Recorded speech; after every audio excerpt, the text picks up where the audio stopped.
Mr. Okoth Ozwi, the Deputy President of the Republic of Kenya, has come under severe attacks following his aborted trip to Uganda.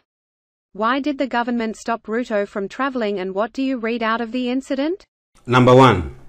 The state would like to frustrate Deputy President William Ruto as much as possible, and humiliating him by telling him to seek clearance from juniors in order to travel is the perfect method of delivering the message. The state would like to frustrate Ruto as a strategy of weakening him politically and sending a strong message to his allies that their leader is a nobody in Kenya. By demoralizing supporters, Ruto's political influence is also being undermined. The state is having a field day because if Ruto was this radical leader he claims to be, he could have called for his supporters to come out in the streets and protest against their leader's blatant humiliation by the government.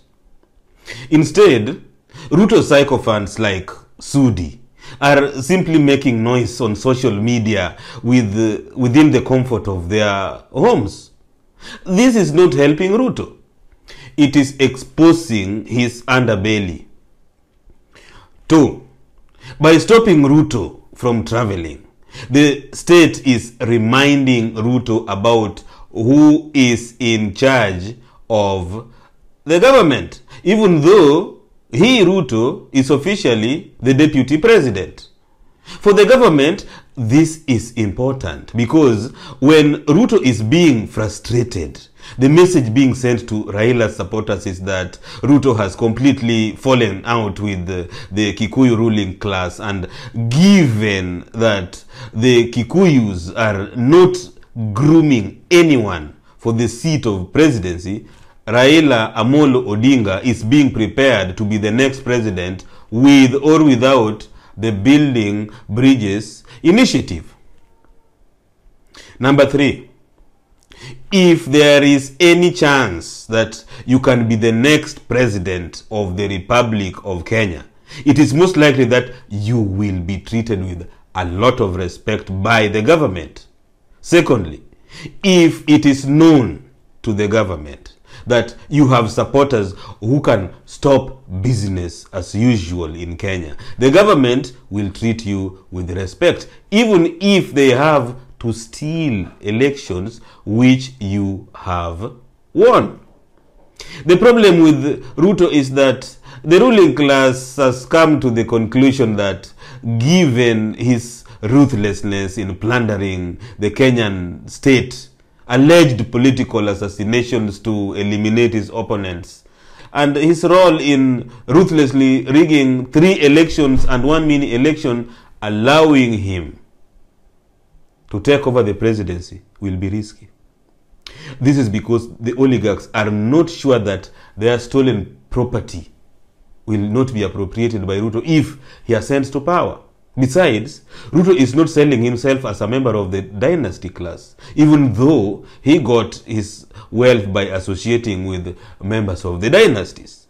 Under the circumstances, the state is sending a clear message to Ruto that they are not interested in him when it comes to who will occupy State House. 4. For the state to effectively take control of the election process, it must flex its muscles by stopping Ruto from traveling to Uganda, then using state intelligence to generate credible anti-Ruto propaganda that his Uganda trip had ill intentions. The state is making the statement that it is in charge of the situation.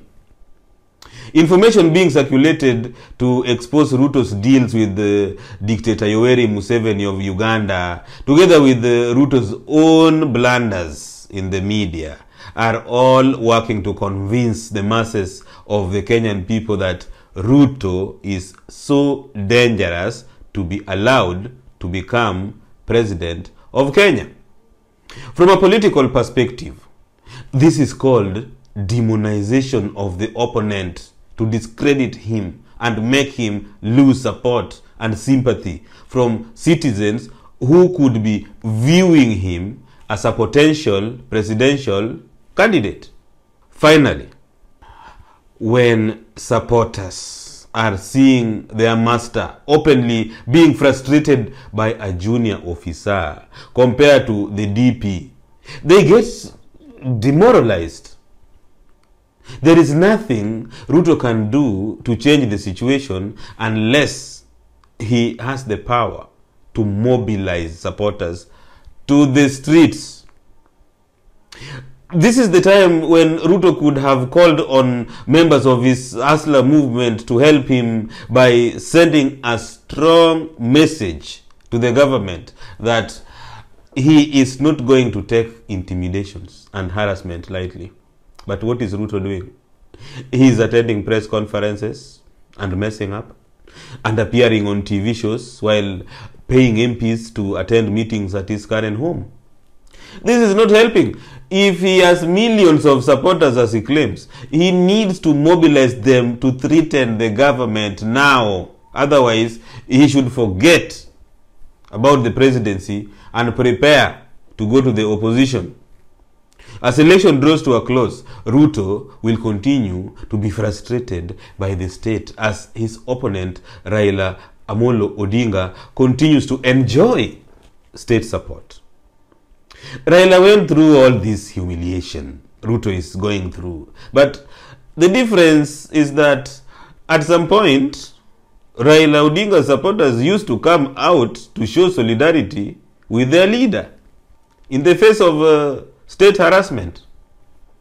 Now, the question that has to be asked is this: where are Ruto's supporters in the face of their leader's humiliation and harassment by the Uhuru government? Where are they? Thank you.